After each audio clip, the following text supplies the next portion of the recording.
नमस्ते दोस्तों, मैं अनुराधा त्रिपाठी आप सभी का स्वागत करती हूँ अपने चैनल में जिसका नाम है अंश ज्ञान। दोस्तों, आज हम बात करेंगे केदारनाथ के शिवलिंग के बारे में। दोस्तों, केदारनाथ में भगवान शिव का निवास है। केदारनाथ में हर वर्ष बड़ी संख्या में भक्त बाबा का दर्शन करने जाते हैं और दर्शन का फल प्राप्त करते हैं। कहते हैं जो भी श्रद्धालु पूरी श्रद्धा भाव से केदारनाथ में बाबा का दर्शन करने जाते हैं, प्रभु उनकी सारी मनोकामनाएं पूरी करते हैं और उन पर अपना आशीर्वाद बनाए रखते हैं। दोस्तों, केदारनाथ मंदिर उत्तराखंड में स्थित भगवान शिव के 12 ज्योतिर्लिंगों में से एक है और इसकी मान्यता सभी ज्योतिर्लिंगों में सबसे ज़्यादा है। यहाँ पर भगवान की पूजा विग्रह रूप में की जाती है जो बैल की पीठ जैसे त्रिकोणाकार रूप में है। दोस्तों, शिवलिंग का स्वरूप तो आप सभी लोग जानते हैं, परंतु केदारनाथ धाम का शिवलिंग त्रिकोणाकार है। आखिर क्यों त्रिकोण है केदारनाथ का शिवलिंग, यह आज मैं आपको इस वीडियो में आगे बताऊंगी। दोस्तों, सबसे पहले तो हम ये जान लेते हैं कि इस जगह का इतना महत्व क्यों है। स्कंद पुराण में भगवान शंकर माता पार्वती से कहते हैं कि हे प्राणेश्वरी, यह क्षेत्र उतना ही प्राचीन है जितना कि मैं हूँ। मैंने इस स्थान पर सृष्टि की रचना के लिए ब्रह्मा के रूप में पर ब्रह्म को प्राप्त किया था, तभी से यह मेरा चिर परिचित आवास है। यह केदारनाथ मेरा चिर निवास होने के कारण भूस्वर्ग के समान है। केदारखंड में भी उल्लेख है कि बिना केदारनाथ भगवान के दर्शन किए यदि कोई बद्रीनाथ के क्षेत्र की यात्रा करता है तो उसकी यात्रा व्यर्थ हो जाती है। पुराण कथा के अनुसार हिमालय के केदार श्रृंग पर भगवान विष्णु के अवतार महातपस्वी नर और नारायण ऋषि तपस्या करते थे। उनकी आराधना से प्रसन्न होकर भगवान शंकर प्रकट हुए और उन्होंने प्रार्थना अनुसार ज्योतिर्लिंग के रूप में सदा वास करने का वर प्रदान किया था।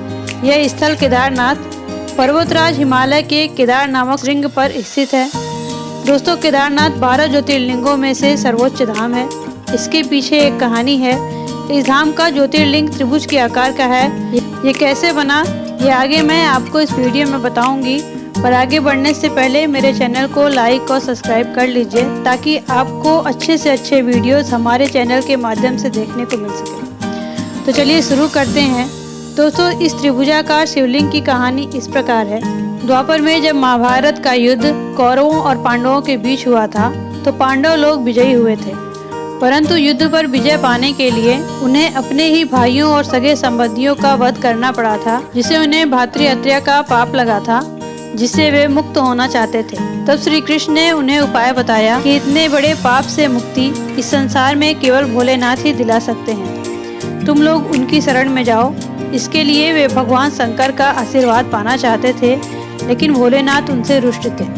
अतः पांडवों के द्वारा बहुत प्रयास किए जाने पर भी भोलेनाथ उन्हें दर्शन नहीं दिए और काशी से गुप्त काशी और गुप्त काशी से भी अंतर्ध्यान हो गए और केदार में जा बसे। पर पांडव भी अपने दृढ़ निश्चय के पक्के थे। वे भोलेनाथ को ढूंढते ढूंढते उनका पीछा करते करते केदारनाथ पहुंच ही गए। भगवान शंकर उन्हें दर्शन नहीं देना चाहते थे, अतः उन्होंने भैंस का रूप ले लिया और अन्य पशुओं में जा मिले। जब पांडवों को संदेह हुआ तब भीम ने अपना विशाल रूप धारण किया और दोनों पहाड़ों पर अपने पैर फैला दिए। अन्य सभी गाय बैल भैंसें उनके पैर के नीचे से तो निकल गए, पर शंकर जी रूपी भैंसें पैर के नीचे से जाने को तैयार नहीं हुए। तो पांडव समझ गए कि ये भोलेनाथ हैं। तब भीम बलपूर्वक इस भैंस पर झपटे, लेकिन भैंस भूमि में अंतर्ध्यान होने लगा। तब भीम ने बैल का त्रिकोणात्मक पीठ का भाग पकड़ लिया, लेकिन बाकी का अंग भूमि में अंतर्ध्यान हो गया।